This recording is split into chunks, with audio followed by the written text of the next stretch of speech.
Assalamualaikum warahmatullahi wabarakatuh. Kita lanjutkan di bagian ketiga dari section ke-6, yaitu second normal form atau bentuk normal kedua. Ya. Nah, objektif dalam slide ini adalah menjelaskan aturan second normal form dalam proses normalisasi. Jadi Anda nanti harus tahu aturan-aturan yang sehingga suatu entitas atau ER diagram disebut telah memenuhi second normal form. Kemudian memeriksa entitas yang tidak dinormalisasi dan menentukan aturan normalisasi yang dilanggar. Anda harus nanti bisa menganalisa gitu ya, entitas yang masih belum dinormalisasi dan aturan apa yang dilanggar.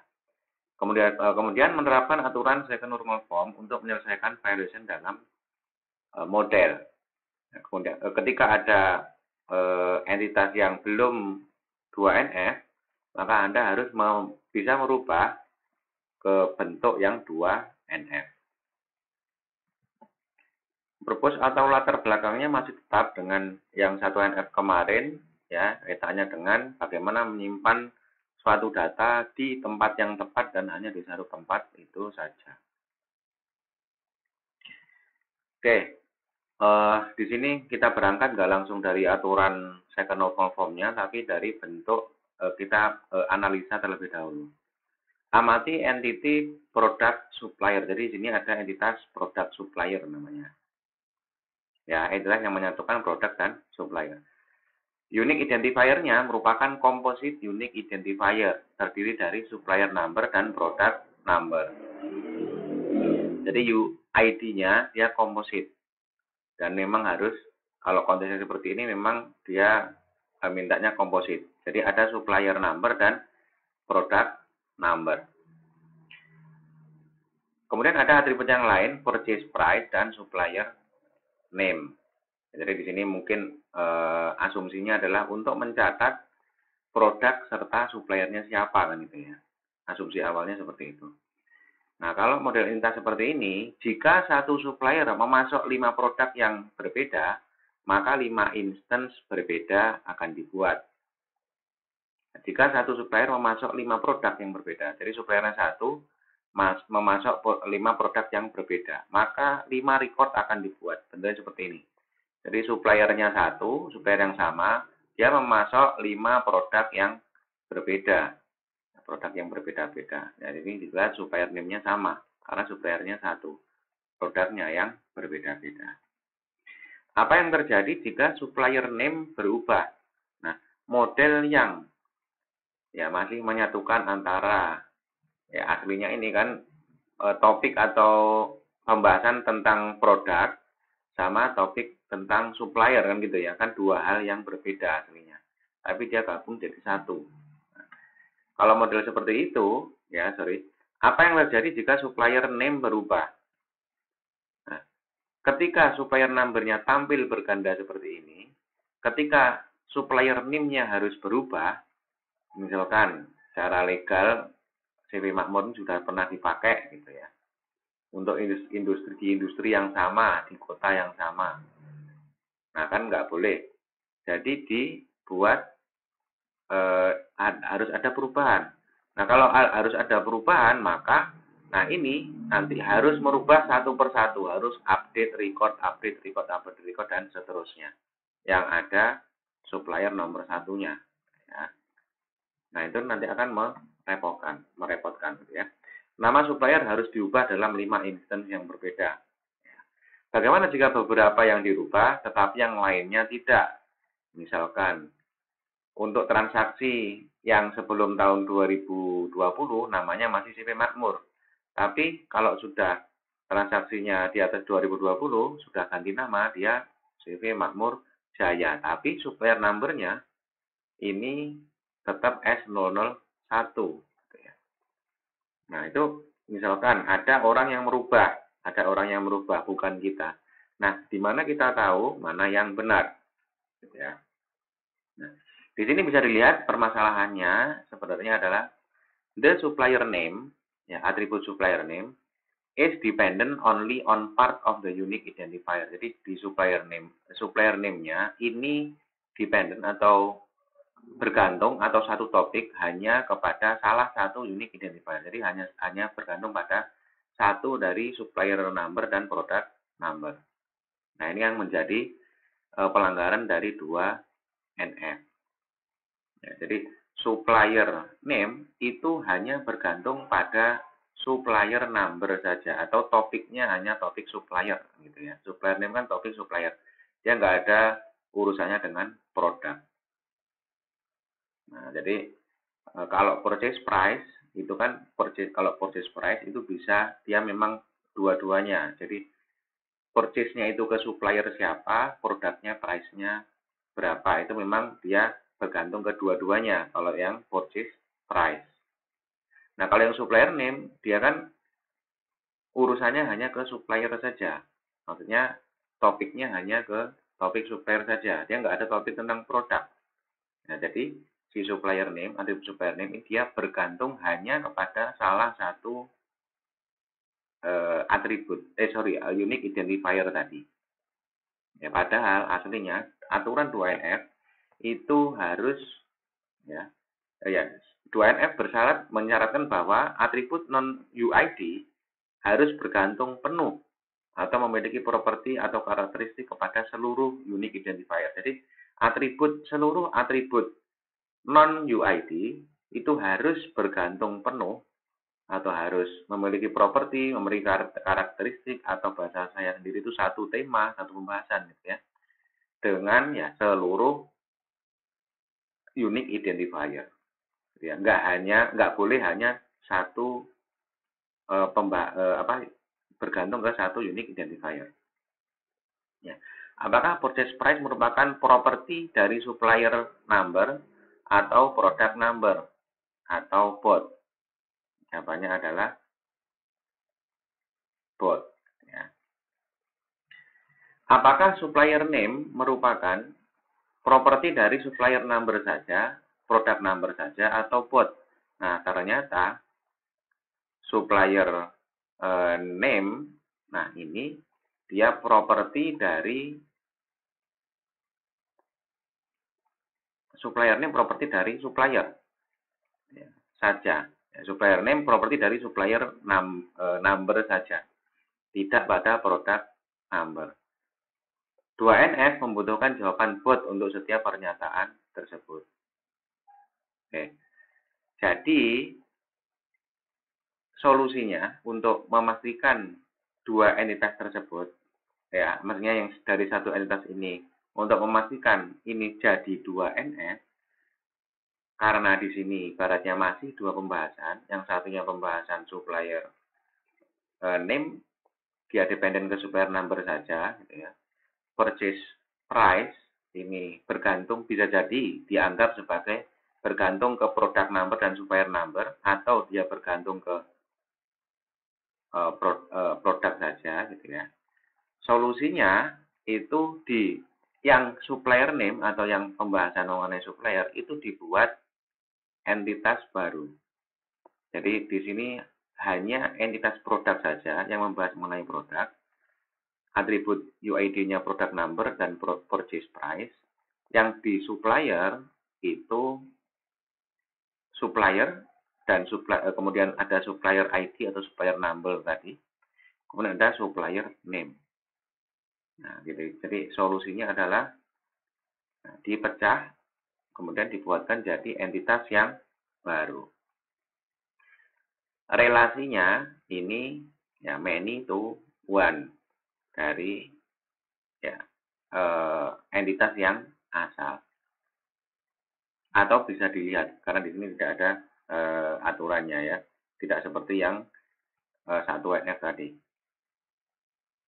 Kemudian di sini ada bar-nya, dibuat bar relationship. Jadi di sini kalau kita lihat ada bar relationship berarti supplier number-nya atau supplier ID-nya nanti akan masuk ke entitas produk. Jadinya di sini ada dua entitas produk dan entitas supplier. Satu produk hanya bisa maksimal satu supplier. Ya, harus tercatat satu saja suppliernya, nggak boleh satu produk dua supplier. Tapi satu supplier bisa mensuplai banyak produk. Ya. Jadi di sini kalau secara ya kasat mata gitu ya, entitas produk ini atributnya yang membahas hanya mengenai produk. Masing-masing atribut yang non-unique identifier hanya bergantung kepada unique identifier-nya masing-masing. Gitu ya. Atau kalau aturan 2NF, atribut yang non-unique identifier bergantung penuh kepada atribut yang unique identifier. Ya. Karena di sini hanya satu, ya berarti yang ini hanya bergantung penuh pada yang ini. Yang atribut yang name bergantung penuh pada ID. Gitu ya.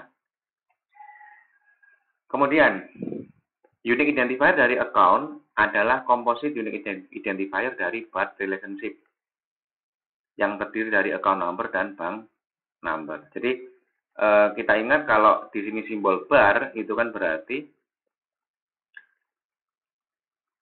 unique identifier-nya account itu yang pertama adalah account number, yang kedua adalah bank number karena di sini ada barnya. Ya. Selain itu, atribut biasa adalah balance dan date open. Apakah balance merupakan properti account number, bank number, atau both? Ya, di sini konteksnya adalah misalkan di perbankan, Anda punya nomor rekening, ada juga kode bank. Misalkan Anda dari satu bank, misalkan dari bank BNI, mau transfer ke bank BRI, nah itu kan BRI dia punya kode bank sendiri, misalkan 002. Kemudian nomor rekeningnya BRI yang mau ditransfer itu siapa, berapa gitu ya. Dia punya account number kan gitu ya. Jadi bank itu punya kode bank sendiri. Kemudian rekening itu punya account number. Jadi satu rekening Anda itu sebenarnya dianggap sebagai kode banknya berapa, nomor rekeningnya berapa. Ya. Nanti kalau transfernya antar bank ya kode banknya kan nggak perlu dimasukkan kan gitu ya. Jadi kalau transfernya antar bank ya kode banknya harus dimasukkan. Karena bisa jadi account number itu bisa jadi sama. Ya, tapi banknya yang berbeda. Jadi tapi dalam satu bank account number nggak mungkin sama. Ya, jadi yang ya pembeda utamanya tanda kutip gitu ya itu adalah bank numbernya. Tapi ini juga ya sebagai pembeda juga. Ya, kembali lagi. Apakah balance merupakan properti account number, bank number, atau both? Balance atau jumlah rekening, nah itu tergantung penuh kepada account number dan bank number. Jadi jumlah suatu rekening itu kan tergantung penuh nomor rekeningnya berapa, banknya berapa kan gitu ya. Jadi misalkan Anda punya rekening dari bank misalkan BNI, nomor rekening sekian, itu kan berarti nomor rekening tersebut, nomor rekening untuk kode bank 00 sekian, rekening nomor rekening sekian. Jadi balance ini bergantung penuh ke situ atau balance ini adalah identitasnya harus dilihat ya nomor rekeningnya berapa, kode banknya berapa gitu ya. Demikian juga dengan date open. Suatu rekening kapan dibukanya kan gitu ya. Itu juga harus dilihat juga rekeningnya nomornya berapa, kode banknya berapa. Ya, jadi balance dan date open itu tergantung penuh kepada dua unique identifier-nya punya account. Ingat, unique identifier-nya adalah account number atau nomor rekening dan bank number. Tidak ditulis di sini bank number karena di sini ada bar relationship ya. Ada barnya berarti di sini otomatis ada bank number. Jadi balance dan date open itu bergantung penuh ke dua unique identifier-nya. Gitu ya. Nah, dalam ERD ini atribut bank location ditambahkan bank location di dalam account. Apakah bank location adalah properti dari account number saja, bank number saja, atau both? Ya, bank location dari lokasi bank ini adalah properti dari bank number saja atau properti dari suatu bank saja. Dia nggak ada urusannya dengan nomor rekening, gitu ya. Jadi lokasi suatu bank itu kan nggak ada urusannya dengan nomor rekening atau nggak ada urusannya dengan account number. Walaupun kasarannya nggak ada orang yang mendaftar di bank tersebut atau nggak ada orang yang punya nomor rekening bank tersebut, bank location akan tetap ada, gitu ya. Nah, jadi bank location ini properti dari bank number saja. Jadi bank location ini melanggar atau violation terhadap second normal form. Ya. Apa yang akan terjadi jika bank location berubah? Ya, maka setiap account di bank itu perlu diperbarui.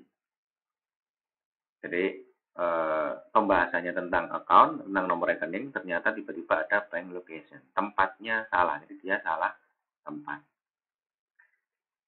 Gitu ya. Jadi ya caranya bagaimana merubahnya? Ya bank location-nya diganti ke bank atau dipindahkan ke bank. Atributnya ini dicoret, kemudian ini dipindahkan ke bank.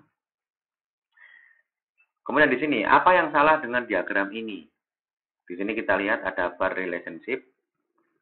Berarti di entitas order line itu walaupun nggak terlihat ada unique identifier, maka di sini unique identifier-nya adalah order ID dan product ID gitu ya.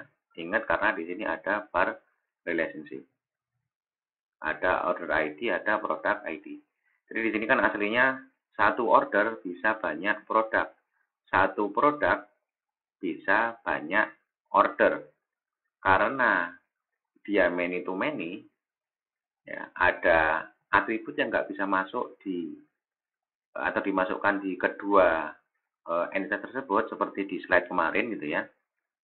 Nah itu dibuatlah intersection entity. Nah di sini kita lihat di order line apakah kuantitas itu bergantung penuh ke dua unique identifier. Ya. Jadi ingat di sini tadi ada order ID, unique identifier-nya dan product ID. Quantity atau berapa jumlah yang dibeli itu bergantung penuh kepada order ID dan product ID. Kita amati kalau di sebuah pembelian gitu ya, jumlah yang dibeli itu kan topik yang dibahas atau dia bergantung penuh kepada order ID atau kapan sih pada masuk ke order yang mana sih si kuantitas itu dan juga yang di barang yang mana atau produk ID yang mana yang dimaksud kuantitasnya berapa itu gitu ya. Jadi quantity ini ya bergantung penuh kepada order ID dan produk ID. Tapi yang price-nya kita lihat. Yang price ini dia bergantung hanya pada produk ID saja. Maksudnya bagaimana? Walaupun tidak ada order ID, walaupun tidak ada pembelian atau order ID itu kan berarti perwakilan dari ketika ada order, maka dia muncul order ID-nya atau tercatat order ID-nya gitu ya. Nah, item price ini walaupun nggak ada order, nah price ini tetap melekat pada item atau pada produk. Ya, walaupun belum ada orang yang beli, produknya masih tetap punya price. Maksud saya seperti itu. Jadi, item price itu hanya bergantung pada produk saja, tidak bergantung kepada order. Ya. Jadi, item price salah tempat. Item price hanya bergantung pada produk saja. Nah, ini adalah violation dari second normal form. Nah, caranya yang tidak bergantung ke semua unique identifier tadi dirubah atau dipindah ke entitas yang tepat. Ya, karena ya item price bergantung hanya kepada produk ID atau hanya topiknya mengenai produk ya. Item price dipindah ke produk saja. Ya, itu adalah bentuk normal ke 2. Ya. Jadi Anda sudah bisa menjelaskan aturan second normal form dalam proses normalisasi, di mana seluruh atribut non atau yang bukan unique identifier harus bergantung penuh ke seluruh unique identifier. Kalau jumlahnya 2 ya, harus bergantung ke dua-duanya. Atau harus ya satu tema, satu topik dengan kedua-duanya. Kemudian memeriksa entitas yang tidak dinormalisasi dan menentukan aturan normalisasi yang dilanggar. Kemudian menerapkan aturan second normal form untuk menyelesaikan violation dalam model.